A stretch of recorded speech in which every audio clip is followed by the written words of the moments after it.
जय स्टूडेंट। तो आज हम लेके आए हैं नेक्स्ट वीडियो का नेक्स्ट पार्ट और हम कर रहे हैं जेई और नीट के PYQ। आई होप कि आपने लास्ट वाली जो पहली वीडियो वो देख ली होगी। तो लेट्स गेट स्टार्टेड। तो आज का वीडियो स्टार्ट करते हैं। Okay, the structure of isobutyl. Isobutyl group in an organic compound. उसने पूछा है कि आइसोब्यूटाइल का ये ग्रुप है, उसमें आइसोब्यूटाइल एन ऑर्गेनिक वन, इसमें आइसोब्यूटाइल कौन है। तो आइसोब्यूटाइल की और क्या होता है, पहले मैं बता दूं, 3 तरह की कार्बन चेन होती है। पहली तो होती है एन चेन। क्या होती है? N chain. अगर उसमें कोई भी फंक्शन ग्रुप नहीं लगा, यानी कि सब्स्टिट्यूशन ग्रुप नहीं लगा, तो उसे बोलते हैं एन चेन। क्या बोलते हैं? N chain. ये है एन चेन, इसको एन चेन बोलते हैं। चाहे लॉन्ग कोई ऊपर नीचे कोई सब्स्टिट्यूशन नहीं होगा, कोई सभी फंक्शन ग्रुप नहीं होगा। अगर मान लो इसके ये 1 है, 2 है, 3, इसको मान लो मैं सेकंड लास्ट बोल लूँ। क्या मान लूँ? Second last. पहले एन चेन है, अगर यहाँ लगा होगा एक कार्बन ग्रुप लगा हुआ, यानी कि देखो 1 2 3, यानी कि 1 और 2, ये लगा एक ग्रुप लगा है, तो इसे बोलते हैं आइसो। क्या बोलते हैं? आइसो। अगर 2 लगे हैं, इस कार्बन को भी हटा दूँ तो यहाँ कर दूँ, तो उसे बोलते हैं नियो। फिर क्या बोलते हैं? नियो। क्लियर हुआ? अगर एक कार्बन सबसे लास्ट को एक लगा है तो आइसो, अगर 2 लगे हैं तो नियो। इसे टर्सरी भी बोलते हैं। क्या बोलते हैं?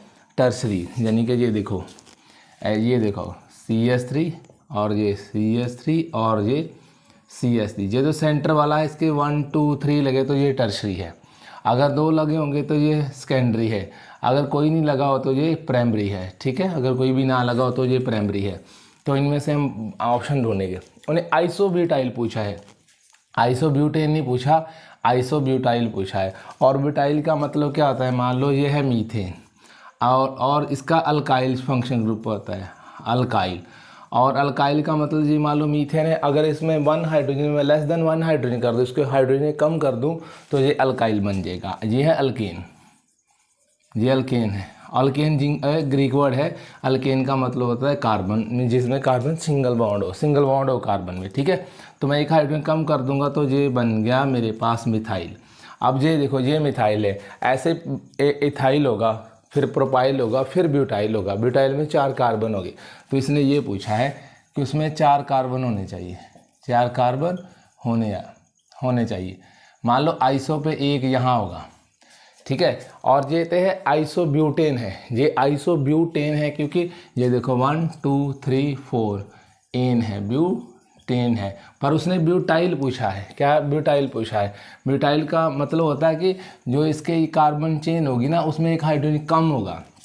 ये देखो, अगर ये पूछा, ये ऑप्शन क्यों देखें, 1 2 3 4, और ये है ब्यूटेन और ब्यूटाइल है। ये सिर्फ ब्यूटाइल है क्योंकि ये देखो यहाँ से हाइड्रोजन कम हो गया, ये तो ब्यूटाइल है, तो उसने आइसोब्यूटाइल पूछा है, यानी कि ये तो ऑप्शन डिलीट हो गया। और ये देखो 1 2 3 है और ये तो 3 हो गए ना, तो ये भी ऑप्शन क्या हो गया? डिलीट हो गया। ठीक है, तो ये देखो ये मिथाइल ग्रुप है। आगे ये लगा है तो इसका मतलब है यहाँ मिथाइल ग्रुप है। ये देखो, ठीक है। अब देखो ये आइसो है क्योंकि इसके सेकेंडरी में सेकंड में 1 है, तो लेकिन ये क्या है? ये आइसोब्यूटेन है। क्या है? आइसोब्यूटेन। 1 2 3 4, ये आइसोब्यूटेन है। आइसो मतलब क्योंकि यहाँ ये कार्बन की वैलेंसी यहाँ भी पूरी है, यहाँ भी कंप्लीट है, तो ये तो ये भी ऑप्शन डिलीट हो गया। तो बचा ये राइट ऑप्शन। ये क्यों है? इसको थोड़ा ऐसे करके लिखो, इसको ऐसे लिख लो। ये जो कार्बन है ना, इसने इसको ऐसे लिख के देखो। ठीक है, अब देखो ऐसे लिखो, तब देखो 1 2 3 and 4। ठीक है, ये है आइसोब्यूटाइल। क्या है? आइसोब्यूटाइल, क्योंकि ये देखो यहाँ लेस देन 1 हाइड्रोजन है, तो ये है, इसमें कितने कार्बन है, और ये तो 1 2 3 4 5 सर आइसोपेंटाइल था, तो ये क्या? आइसोपेंटेन। तो ये गलत होगा क्योंकि 1 2 3 4 5 कार्बन हो गए। ठीक है, तो ये है 1 2 3 4, ये है आइसोब्यूटाइल। इसका राइट ऑप्शन था आइसो का मतलब मैंने बता दिया है कि लेस देन 1 हाइड्रोजन होना चाहिए। ये ऑप्शन है। और ये ऑप्शन इसलिए नहीं है क्योंकि ये है ब्यूटेन ही है, लेकिन आइसोब्यूटेन है, आइसोब्यूटाइल नहीं है, ब्यूटाइल नहीं। ठीक है, तो ये आइसोब्यूटेन है। समझ में आया आपको? और ये राइट ऑप्शन है। क्लियर है? कोई डाउट हो तो कमेंट सेक्शन में बता देना आपको। ये क्वेश्चन समझ में आ गया ना, क्योंकि ये है ब्यूटेन, आइसो क्योंकि यहाँ कार्बन नहीं है, तो ये ब्यूटेन है, ब्यूटाइल है। 1 2 3 4 ये ब्यूटाइल है, जैसे मैंने यहाँ मिथाइल बनाया वैसे मैं यहाँ बुटाइल बना दिया। तो इसने आइसो पूछा था, आइसो का मतलब कहता है 1 2, तो इसमें सेकेंड एक ग्रुप होना चाहिए। तो ये देखो 1 2 3 4 ये है आइसो ब्यूटाइल, और जे नहीं बनेगा 1 2 3 4, ये तो इसको भी काउंट करूँगा तो पेंटाइल बन जाएगा, ठीक है, गलत हो गया। तो ये तो 1 2 3 4 है, तो ये आइसो नहीं, ये तो है नियो है, क्योंकि यहाँ एक और ग्रुप लग गया, ठीक है। और ये भी है और ये नियो है, नियो ब्यूटाइल है, ये क्या है, नियो ब्यूटाइल है। आई होप कि आपको ये समझ में आया होगा। ओके नेक्स्ट क्वेश्चन करते हैं। ओके नेक्स्ट क्वेश्चन है बेटा, इसका IUPAC नेम देना, name the compound given below. जो नीचे कंपाउंड दिया है तो वो हमने पहले भी वीडियो की थी और उसमें बताया था कि सबसे पहले हमने वर्ड रूट देखना है। क्या देखना है, वर्ड रूट। वर्ड रूट क्या बताता है, नंबर ऑफ कार्बन एटम। फिर हमने देखना है सुफिक्स, कि कार्बन में सिंगल बॉन्ड है या कार्बन में डबल बॉन्ड है या कार्बन में ट्रिपल बॉन्ड है। और फिर देखना ये 2 टाइप का। फिर देखना है कि इसमें अल्कोहल तो नहीं है, एल्डिहाइड तो नहीं है, ठीक है, एल्डिहाइड तो नहीं है, एसीटोन तो कीटोन वगैरह फंक्शन ग्रुप तो नहीं है। और फिर देखना है प्रीफिक्स। क्या देखना है, प्रीफिक्स। प्रीफिक्स मतलब मिथाइल, इथाइल, ये देखना है, ठीक है, ये देखना, ये प्रीफिक्स है। प्रीफिक्स वो होता है जिसको हम रिगार्ड करते हैं फंक्शन ग्रुप का, लेकिन वो फंक्शन ग्रुप नहीं होता, उसमें हैलोजन भी हो सकता है, क्लोरीन भी हो सकता है, क्लोरीन हो सकता है, ब्रोमीन हो सकता है, आयोडीन हो सकता है, फ्लोरीन हो सकता है, ये सब प्रीफिक्स है। तो सबसे पहले हम वर्ड रूट गए, काउंटिंग करेंगे कार्बन कहाँ से कितने हैं। फिर सुफिक्स देखेंगे कि उसमें डबल बॉन्ड है, सिंगल बॉन्ड है या नहीं है। फिर देखेंगे प्रीफिक्स है, प्रीफिक्स भी क्या कितने हैं, इथाइल है, मिथाइल है और वो भी अल्फ़ाबेटिकली, वो भी अल्फ़ाबेटिकली ठीक है। तो पहला ये देखो, कार्बन काउंट करते हैं 1 2 3 4 5 6, 1 2 3 4 5 6, यहाँ ऐसे गिनते हैं, यहाँ तो 6 हुए, 1 2 3 4 5 6 7 8, 8 कार्बन है इसमें। क्या है, इधर से गिनते हैं 1 2 3 4 5। ये भी देखना है, कार्बन तो हमने सिलेक्ट कर लिए, कितने कार्बन है, 8 हैं, 1 2 3 4 5 6 7 8, ये तो लॉन्गेस्ट चेन है, हमने लॉन्गेस्ट चेन भी सिलेक्ट करनी है। क्या करनी है, लॉन्गेस्ट चेन भी सिलेक्ट करनी है।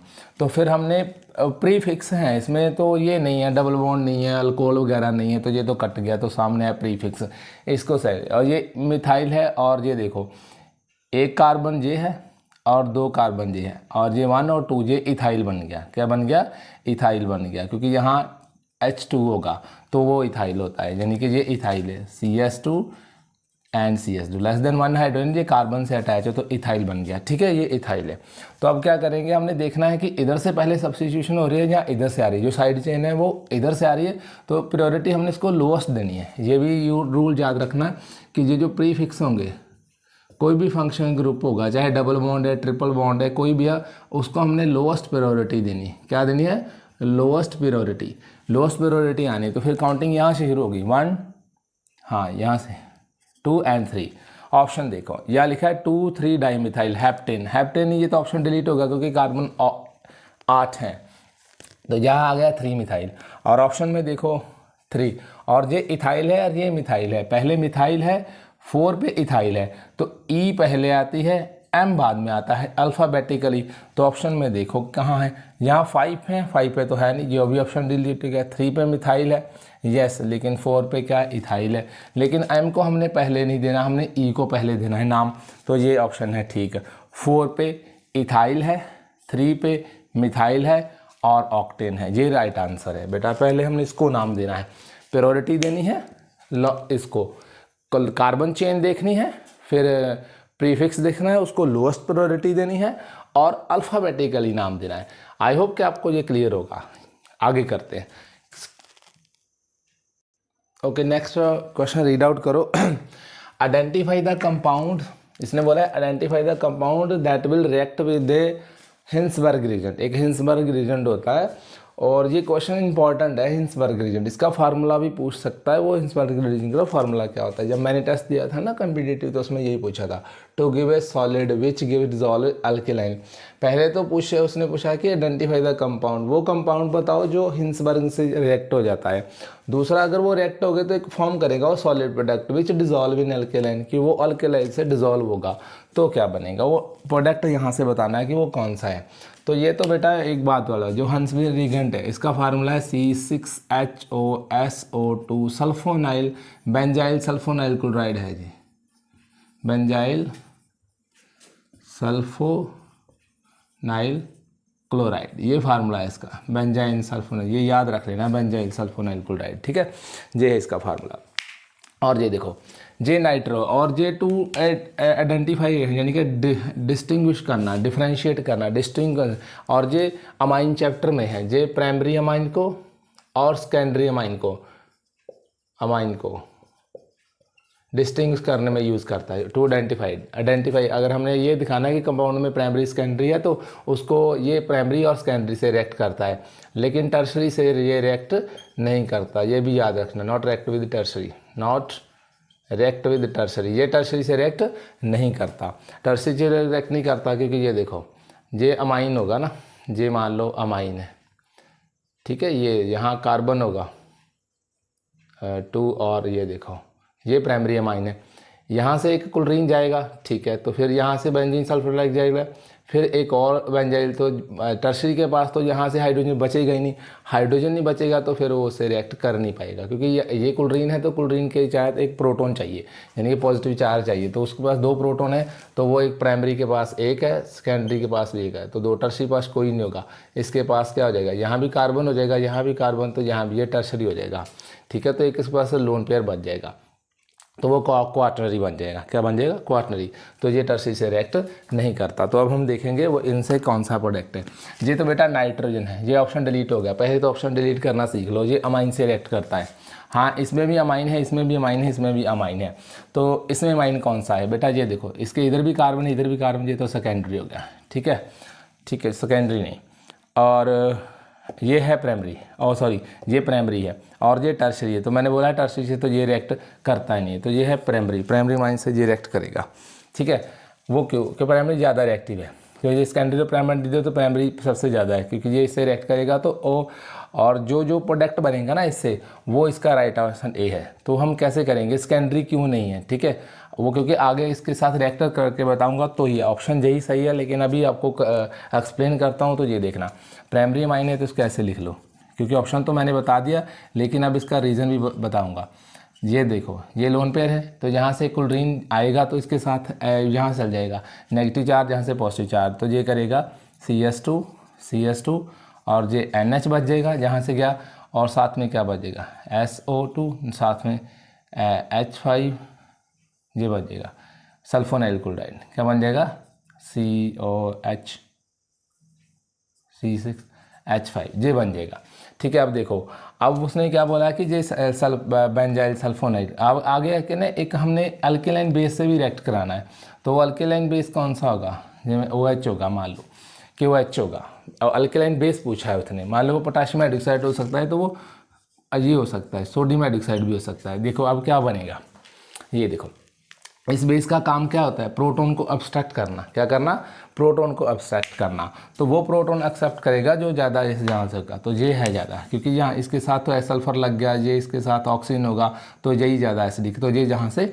चला जाएगा, तो इस पे पास एक लोन पेयर, अगर ये यहाँ से चला गया तो इसके साथ क्या हो जाएगा, ये देखो CS3 CH NH बच जाएगा यहाँ से, और यहाँ से बच जाएगा ये वाला, और मैं इसको ऐसे लिख दूँ C6H6 SO2 N बचेगा, साथ में H और CH मैंने ऐसे लिख दिया, ठीक है। तो इस पर कौन सा चार्ज आ जाएगा, पॉजिटिव चार्ज आ जाएगा, क्या आ गया, और जहाँ वो जो पोटाशियम होगा वो जहाँ आएगा, और ये सिर्फ प्राइमरी से ही रिएक्शन कर सकता है, किसके साथ कर सकता है, ये सिर्फ प्राइमरी, क्योंकि यहाँ सिर्फ एक ही बचा है, क्या बचा है, एक ही बचा है, एक तो चला गया था इसके साथ, वो तो बचा था एक ही हाइड्रोजन, तो वो एक ही जा सकता है।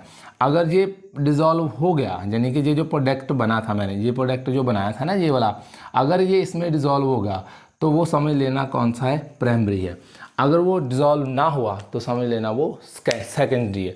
आगे तो ये डिज़ोल्व हो गया है क्योंकि इसने डिज़ोल्व किया है, तो सॉलिड फॉर्म किया है अल्केन, तो सिर्फ प्राइमरी ही इसके साथ डिज़ोल्व हो सकता है, सेकेंडरी डिज़ोल्व नहीं हो सकता।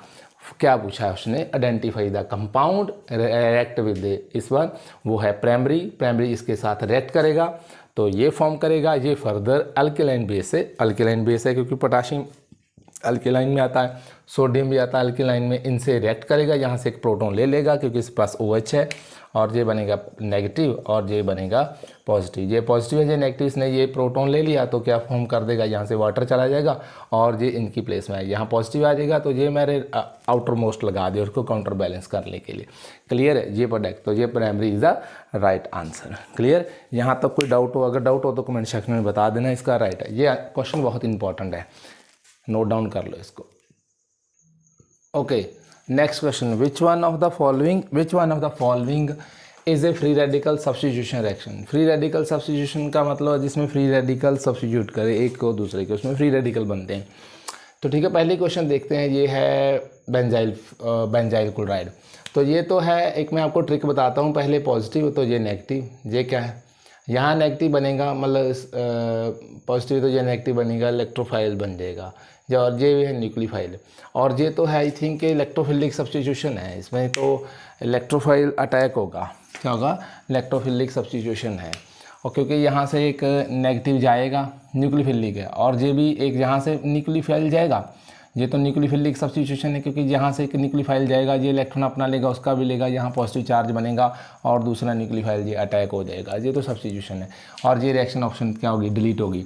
अब ये देखो, ये न्यूक्लियोफिलिक एडिशन रिएक्शन हो सकती है। देखिए, इसको मैं ऐसे लिख लूँ ओपन करके, तो फिर आपको ऐसे लिखो CH3 डबल बॉन्ड, और ये देखो तो इसमें HCN का अटैक हुआ है। क्या हुआ, और ये इलेक्ट्रॉन यहाँ ले जाएगा अपना, ये इलेक्ट्रॉन नेगेटिव ग्रुप है, ये इलेक्ट्रॉन तो यहाँ पॉजिटिव चार्ज हो जाएगा, और ये बना पॉजिटिव तो ये बना नेगेटिव, तो ये भी न्यूक्लियोफिलिक सब्स्टिट्यूशन रिएक्शन है। ये न्यूक्लियोफाइल है, यहाँ न्यूक्लियोफाइल ऐड हो रहा है, यानी एडिशन ऑफ न्यूक्लियोफिलिक, यहाँ न्यूक्लियोफाइल ऐड हो रहा है। क्या हो रहा है, ऐड हो रहा है, तो यहाँ सब्स्टिट्यूट हो रहा था। ये न्यूक्लियोफिलिक सब्स्टिट्यूशन है, ये न्यूक्लियोफिलिक एडिशन है, क्योंकि डबल बॉन्ड में एडिशन होता है। तो ये यहाँ बन जाएगा OH, और ये साथ में ये मैंने बनाया भी OH यहाँ लगा दिया और CN यहाँ लगा दिया। ठीक है, तो ये ऑप्शन डिलीट हो गया।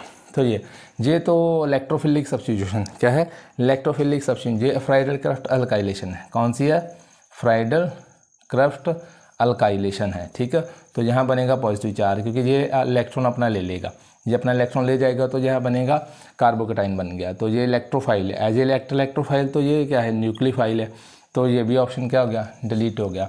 बचा ये, क्योंकि ये है फ्री रेडिकल सब्स्टिट्यूशन। वो क्यों, क्योंकि यहाँ फ्री रेडिकल बन सकता है, और ये हीट है, यहाँ फ्री रेडिकल बनेगा, जो यहाँ फ्री रेडिकल बनेगा, और साथ में इसमें ये बनेगा HCl। क्या बन जाएगा, HCl। और ये क्योंकि ये हीट है, और हीट पेरोक्साइड डाला हो, हीट डाला हो, और जहाँ HV डाला हो, HV हो, बॉयल हो, और जहाँ पेरोक्साइड डाला, मोस्ट प्रोबेबल इसमें फ्री रेडिकल ही बनेंगे। क्या बनेंगे, फ्री रेडिकल ही बनेंगे। क्लियर है, ये फ्री रेडिकल सब्स्टिट्यूशन रिएक्शन थी, और अपने पास +4 नहीं थी। ये देखो, क्योंकि ये नेमिंग रिएक्शन है तो ऑप्शन डिलीट होगी, उसने फ्री रेडिकल पूछा है।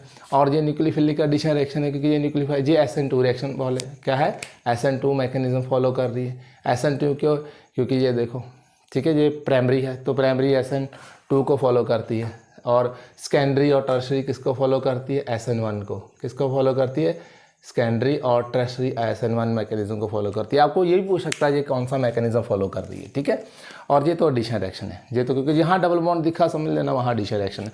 तो यहाँ डबल बॉन्ड थी, ये इलेक्ट्रॉन इधर चला जाएगा, इधर आएगा, तो ये AH यहाँ आएगा। तो बच्चे ये, और ये ऑप्शन इज करेक्ट। ओके, इसको नोट डाउन करो, ये भी 2013 में क्वेश्चन आया था। ठीक है, ओके, नेक्स्ट क्वेश्चन देखो, which one of the following compound is more acidic. बताना है कि इन कंपाउंड से सबसे ज़्यादा एसिडिक कौन है, एसिडिक करेक्टर किसका ज़्यादा एसिडिक नेचर है। तो ये है बेंजाइल अल्कोहल, ये है बेंजाइल अल्कोहल, और ये फिनॉल है, और ये साइक्लो है, और ये भी साइक्लो कंपाउंड है। तो साइक्लिक को तो जब भी है ना, इसको तो ऑप्शन में हम लेंगे नहीं ना, क्योंकि साइक्लिक की एसिडिक करेक्टर स्ट्रेंथ कम होती है। ये ऑप्शन तो पहले डिलीट कर दो। ठीक है, बचे ये दोनों, और ये अगर यहाँ से प्रोटॉन जाएगा तो ये बन जाएगा ये वाला, और ये देखो बेंजोइल, इसे बेंजाइल ऑक्साइड बोलते हैं। अगर यहाँ से गया तो ये बन जाएगा फिनोक्साइड। क्या बन जाएगा, फिनोक्साइड। यहाँ से प्रोटॉन गया ना, तो ये देखो, ये यहाँ से भी H गया, और यहाँ से भी H गया। अब इन दोनों में से ज़्यादा स्ट्रॉन्ग एसिडिक कौन है, जो रेजोनेंस ज़्यादा स्टेबलाइज होगा, जो जिसकी रेजोनेंस ज़्यादा स्ट्रक्चर हो होंगी वो क्या होगा, स्टेबल। वैसे भी यहाँ से अगर प्रोटॉन यहाँ चला गया तो इसको डिस्टेबलाइज कर देगा, तो इसकी रेजोनेंस स्ट्रक्चर ज़्यादा है, इसकी रेजोनेंस स्ट्रक्चर के आगे ज़्यादा है, मोर रेजोनेंस स्ट्रक्चर। तो जिसकी रेजोनेंस स्ट्रक्चर मोर होती हैं वो क्या होता है, ज़्यादा एसिडिक होता है। तो ये ऑप्शन करेक्ट है, B option is the right. तो ये नहीं, इसलिए ये नहीं होगा, क्योंकि ये होगा इसकी रेजोनेंस स्ट्रक्चर ज़्यादा है। और एक एसिडिक स्ट्रेंथ मैं बता दूं, अगर फ्यूचर में कोई और भी क्वेश्चन आए, अगर उसमें इलेक्ट्रॉन विथड्रॉइंग ग्रुप लगाओ तो वो एसिडिक स्ट्रेंथ को क्या कर देगा, इंक्रीज़ कर देगा। अगर इलेक्ट्रॉन रिलीजिंग ग्रुप लगाओ तो वो क्या कर देगा, डिक्रीज़ कर देगा, वो एसिडिक स्ट्रेंथ को डिक्रीज़ कर देता है, ठीक है। और जो इलेक्ट्रॉन विथड्रॉइंग ग्रुप हो, जो इलेक्ट्रॉन ले लेगा तो वो एसिडिक स्ट्रेंथ को बढ़ा देगा, और जो इलेक्ट्रॉन दे देगा उसको एसिडिक स्ट्रेंथ को डिक्रीज़ कर देगा। मान लो कोई, अगर आप अकेले हो, मेहनत कर रहे हो, अगर आपको कोई हेल्प कर देगा, मान लो आपके ज़्यादा हैं, ये देखो अगर कोई ठीक ठीक है, मतलब ये भी है, और यहाँ भी कोई मिथाइल ग्रुप लगा है, यहाँ भी मिथाइल ग्रुप लगा है, और यहाँ भी मिथाइल ग्रुप लगा है, तो यहाँ मान लो पॉजिटिव चार्ज है, इसको ये भी इलेक्ट्रॉन दे सकता है, ये भी दे सकता है, और ये भी दे सकता है, इसको क्या कर देगा, वो स्टेबल कर देगा।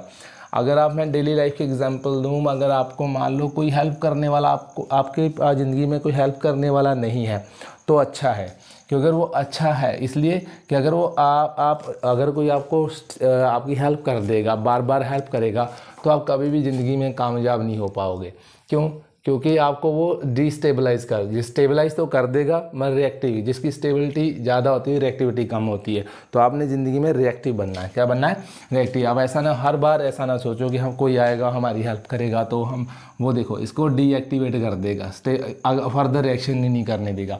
मतलब ये रिश्तेदार, ये भी इसने पैसे दे दिए, ये है इसने पैसे दे दिए, ये है इसने पैसे दे दिए, तो ये आके जाके क्या काम ही नहीं करेगा, इसे काम करने की आदत नहीं पड़ेगी, क्योंकि ये रिएक्टिव कम हो जाएगा। इससे बोला कि कोई आए तो मेरी हेल्प कर दे, ये, और ये रिएक्टिव कम होगा, स्टेबल ज़्यादा होगा। और ये प्राइमरी है मेरे जैसा, ठीक है, इसकी हेल्प करने वाला कोई नहीं है, तो वही ज़्यादा क्या होगा, बाद में लास्ट में इंटेलिजेंट हो जाएगा, क्योंकि उसे समझाने वाला कोई नहीं, वो खुद पढ़ेगा समझेगा, खुद पढ़ेगा समझेगा, तो फिर वो ज़्यादा इंटेलिजेंट हो जाएगा, वो टेस्ट क्लियर कर लेगा, कोई भी ज़िंदगी में सक्सेस हो जाएगा। अगर आपकी हेल्प करने वाले ज़्यादा हैं तो आप कामयाब कम मुश्किल होगा, क्योंकि आपको आदत नहीं है काम करने की। तो कोशिश यही करना कि अगर आपकी हेल्प नहीं हो रही तो अच्छा है, अगर हो रही है तो वही ऑर्डर करो, खुद करो, अपने आप पे भरोसा रखो, आप खुद कर सकते हो। और ये देखो, हम रिएक्टिविटी और स्टेबिलिटी में यही डिफरेंस है, और ठीक है, ये इलेक्ट्रॉन रिलीज कर देगा, स्टेबिलिटी कम कर देगा, और एसिडिक स्ट्रेंथ भी कोई, और ये है इलेक्ट्रॉन विथड्रॉइंग, जो ले लेगा तो वही, मान लो आपसे कुछ चला गया, आपके पास था कुछ और वो चला गया है बाई चांस, तो आप और मेहनत करो और रिएक्टिव हो जाएगा कि मैंने यहाँ से नहीं यहाँ जाना है, तो देखा वो फिर रिएक्टिव होता है। अगर आपको पहले ही बिना सक्सेस के और बिना स्ट्रगल के आपको कुछ मिल गया ना, तो आप डीएक्टिवेट हो जाओगे और ईगो से भर जाओगे, ठीक है। वाले केमिस्ट्री भी ऐसी है और डेली लाइफ भी ऐसी है। आई होप कि आपको ये समझ में आया होगा। ओके, उसने बताया बेसिक स्ट्रेंथ, इसकी बेसिक स्ट्रेंथ क्या होगी, ठीक है, बेस स्ट्रेंथ बताना है इसकी। ये क्वेश्चन ऑल इंडिया में आया था, जेई में, नीट में, सब में आया था, ठीक है। तो ये आसान क्वेश्चन है, ये देखो बोलना ये किसकी है। अगर मैं इसको ऐसे लिखूँ बेटा, ये देखो, ये देखो, अगर यहाँ से प्रोटॉन मैंने लेके जाना हो, इसमें sp3 है, हाइब्रिडाइजेशन इसमें sp3 है, और देखो इसमें s का करैक्टर कम है और p का ज़्यादा है, तो ये देखो अगर ये है तो इसमें s और p, इसमें s ज़्यादा होगा p कम होगा, तो लिखा। ये स्ट्रॉन्ग एसिडिक है, जिसमें s ज़्यादा होगा स्ट्रॉन्ग एसिडिक होता है एज़ कम्पेयर टू sp2, ये sp2 है, ये s और p दोनों सेम है, इसमें s कम है p ज़्यादा है, इसमें s और p और ज़्यादा है, ये स्ट्रॉन्ग एसिडिक है। और ये ऐसा भी आ सकता है एसिडिक स्ट्रेंथ भी पूछिए, एसिडिक स्ट्रेंथ पूछो तो ये ज़्यादा एसिडिक है as compare to this one, as compare to this one. ये वीक एसिडिक है, ये क्या है, वीक एसिडिक है, प्रोटॉन जल्दी नहीं देगा, क्योंकि इस पे पास ये देखो ना, यहाँ पाई बॉन्ड भी है, ठीक है, यहाँ पाई बॉन्ड भी है, ये एज ए न्यूक्लियोफाइल भी एक्ट करता है, ये सब्स्टिट्यूशन रिएक्शन भी फॉलो करता है, ये भी आ सकता है कि ये सब्स्टिट्यूशन रिएक्शन फॉलो करता है, ये एडिशन रिएक्शन भी फॉलो करता है, ये क्या इलेक्ट्रोफाइल न्यूक्लियोफाइल इसमें ऐड हो सकते हैं, इसमें नहीं, इसमें सब्स्टिट्यूट सिंगल बॉन्ड में आज भी सब्स्टिट्यूशन होती है। तो ठीक हो, अगर यहाँ से एक मैं प्रोटॉन ले जाऊँ, आपने एसिड बेस कॉन्जुगेट बेस सुना होगा ना, acid acid, base conjugate pair, conjugate pair, देखा ये सुना होगा आपने। अगर इसका मैं कॉन्जुगेट बना दूँ, यहाँ से प्रोटॉन ले जाऊँ, मैं सीरियल वाइज लिख दूँ, ठीक है, यहाँ ये और ये देखो, अगर यहाँ से प्रोटॉन जाएगा, ये वीक एसिडिक है, क्या है, वीक एसिडिक है, तो वीक एसिडिक क्या होता है, स्ट्रॉन्ग बेस होता है। और ये देखो फिर ये क्या होगा, ठीक है, ये वीक एसिडिक है और इसका ये वीक एसिडिक है, ये उससे और ये उससे, तो ये देखो ये स्ट्रॉन्ग एसिड था, तो इसका क्या होगा, वीक बेस होगा, ठीक है। तो ऑप्शन आपको समझ में आ ही गया होगा कौन सी होगी। देखो ये स्ट्रॉन्ग वीक एसिड है, स्ट्रॉन्ग बेस है, ये थोड़ा स्ट्रॉन्ग है एज कम्पेयर टू बेस है, और ये वीक है, स्ट्रॉन्ग एसिड है लेकिन सबसे वीक बेस होगा, तो ऑप्शन बनी डी। अगर ये आगे दूसरे क्वेश्चन दूसरे टाइप में आता, किसमें कि ये उसने एसिडिक स्ट्रेंथ पूछी होती, तो इसमें कौन सा ज़्यादा है, तो जिसमें एस का करेक्टर, ये स्ट्रॉन्ग एसिड है, ये उससे कंपेयर और ये इससे कम, यानी कि ये स्ट्रॉन्ग एसिड है, ये उससे कम और ये सबसे कम, ये वीक एसिड है। अगर बेस पूछ लिया तो जिसका वीक बेस होगा, वीक एसिड का स्ट्रॉन्ग बेस होगा, तो फिर बेसिक स्ट्रेंथ इसकी ज़्यादा है, क्योंकि ये यहाँ पे नेगेटिव चार्ज आ गया, तो ये इसको इलेक्ट्रॉन और दे देगा तो और इसकी नेगेटिविटी बढ़ जाएगी। ये याद ऐसे भी आ सकता है क्योंकि इसके पास इलेक्ट्रॉन रिलीजिंग ग्रुप लगा, अभी मैंने आपको बोला था ना, और ये इसको और इलेक्ट्रॉन दे देगा, इसकी नेगेटिव चार्ज और बढ़ जाएगा, तो इसकी बेसिक स्ट्रेंथ बढ़ जाएगी, और देखेंगे यहाँ कम है, ठीक है। ये देखो क्लियर बात समझ में आ गई, किसका स्ट्रॉन्ग बेस है एज कम्पेयर टू, क्योंकि ये वीक एसिडिक है तो बेस क्या होगा इसका, स्ट्रॉन्ग होगा। अगर उल्टा आता है तो आप इन्वर्स हो जाता है, ये उससे ज़्यादा एसिडिक स्ट्रेंथ इसकी ज़्यादा है, इससे कम और इससे ज़्यादा। ये भी क्वेश्चन आया है नीट और जेई में, ये वाला एसिडिक स्ट्रेंथ भी आई है, तो फिर इसी को उल्ट कर देना इसको, और यही क्वेश्चन आएगा रिपीट, ओके, आपके क्वेश्चन में आएगा। आई होप कि आपको समझ में आ रहा है। नेक्स्ट क्वेश्चन देखो बेटा, इसमें आया है इन द फॉलोइंग सीक्वेंस, हमने ये रिएक्शन दी है and of the product C, बताना है सी प्रोडक्ट कौन सा है। तो ठीक है, ये 2012 में आया था, ठीक है, और इथे यहाँ ईथर डाला है। आपने ना थोड़े से रीजन याद करने, तो ये नेमिंग रिएक्शन भी हो सकती है। अब देखो जी वो सिंपल रिएक्शन थी, ये है SN2 मैकेनिज्म फॉलो करती है। आपको मैं एक ट्रिक बता दूंगा, हमेशा केमिस्ट्री में जहाँ पॉजिटिव और नेगेटिव लिखते हैं, ये पॉजिटिव है और ये नेगेटिव है, और ये न्यूक्लियोफाइल है, इसको न्यूक्लियोफाइल रिप्रेजेंट करते हैं। तो एक न्यूक्लियोफाइल को दूसरे न्यूक्लियोफाइल से हम डिस्प्लेस कर सकते हैं। मान लो आपको केमिस्ट्री वाला टीचर था, आपका फिजिक्स वाला टीचर था, कोई भी टीचर था, जहाँ कोई और भी होगा, इंग्लिश का एक्सेट्रा, आपको उसकी समझ में नहीं आ रही तो आप उसको सब्स्टिट्यूट कर दो किसी और टीचर से, तो लेकिन वो भी केमिस्ट्री का और फिजिक्स का ही होना चाहिए। अगर फिजिक्स का तो फिजिक्स का चलेगा, अगर केमिस्ट्री का तो केमिस्ट्री का चलेगा। हम उसी को सब्स्टिट्यूट कर सकते हैं जो सेम सब्जेक्ट का हो, यानी कि ये भी न्यूक्लियोफाइल है, ये भी न्यूक्लियोफाइल, हाँ ये लेकिन वीक न्यूक्लियोफाइल होगा, वो मोर न्यूक्लियोफाइल होगा, यानी कि हम वीक न्यूक्लियोफाइल को मोर न्यूक्लियोफाइल से क्या कर सकते हैं, सब्स्टिट्यूट कर सकते हैं। तो अब हम इसको सब्स्टिट्यूट कर देंगे तो ये बन गया SN, ठीक है, ये देखो, और इसमें ट्रिपल बॉन्ड है, और ये है मिथाइल नाइट्राइल, क्या है मिथाइल, और ये है मिथाइल ब्रोमाइड, ये है पोटाशियम साइनाइड। अब ये बना प्रोडक्ट जी वाला ए बन गया, ये प्रोडक्ट बना ए बन गया, ठीक है।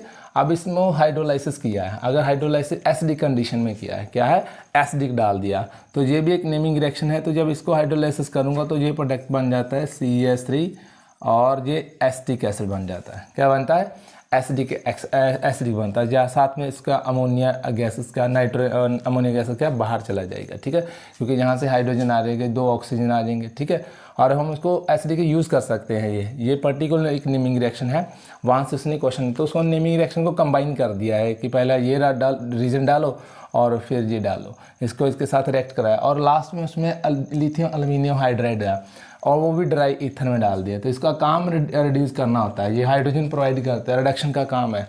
तो वो जब मैं इसमें डालूंगा ना बी प्रोडक्ट में, ये देखो इसमें डाल दूंगा, ठीक है, ले लिथियम एल्यूमिनियम हाइड्रेट, तो ये रिड्यूस कर देगा, क्या कर देगा, रिड्यूस कर देगा, इसको किस में कन्वर्ट कर देगा, अल्कोहल में, किस में कर देगा, अल्कोहल में कर देगा, साथ में वाटर फॉर्म हो जाएगा, वाटर बाहर चला जाएगा, ठीक है, प्लस वाटर चला जाएगा। तो ऑप्शन हमारा कौन सा बना, और एसीटोन नहीं बनता, गलत है, मीथेन तो गलत है, एस्टाल्डिहाइड भी नहीं बनता, क्योंकि इसका काम रिड्यूस करना है। और ये याद रखना कार्बोक्सिलिक एसिड को किस में कन्वर्ट करता है, ये कार्बोक्सिलिक एसिड को रिडक्शन करता है लिथियम एल्यूमिनियम हाइड्राइड, ठीक है, वो ड्राई ईथर में करता है, किस में करता है, ड्राई ईथर में। और ये थी नेमिंग रिएक्शन, ये SN2 रिएक्शन, क्योंकि यहाँ न्यूक्लियोफाइल इस न्यूक्लियोफाइल से क्या करेगा, डिस्प्लेस कर देगा। हाइड्रोलाइसिस करना है इन एसिडिक कंडीशन में, तो जी सीधा ये अल्काइन नाइट्राइल होता है ना, जिसको उसको मैं कार्बोक्सिलिक एसिड में कन्वर्ट कर दिया, और कार्बोक्सिलिक एसिड को इसने रिड्यूस करके क्या बना दिया, इथेनॉल चाहता। लेकिन ये तो रिएक्शन बहुत ही ईजी थी, कभी कभी ईजी रिएक्शन भी आ जाती है, तो आपको अनेमिक रिएक्शन से काम चल जाएगा। अगर इसको आप और डिटेल में चाहते हो कि मैं करवाऊँ कि ये कंपाउंड कैसे रिएक्ट करते हैं ये यहाँ, और ये इसके साथ कैसे रिएक्ट हो, तो कमेंट सेक्शन में बता देना, फिर उसी में अलग से वीडियो बना दूंगा, क्योंकि फिर ये MCQ है ना, तो इसमें फिर और ज़्यादा MCQ मैं करवा नहीं पाऊँगा, ठीक है। और चाहिए तो अलग से मैं वीडियो आपको उस सीरीज से अलग से दे दूँगा, ठीक है। तो आज के लिए इतना ही, फिर हम कंटिन्यू करेंगे कल से नेक्स्ट वीडियो। ओके, जय हिंद स्टूडेंट।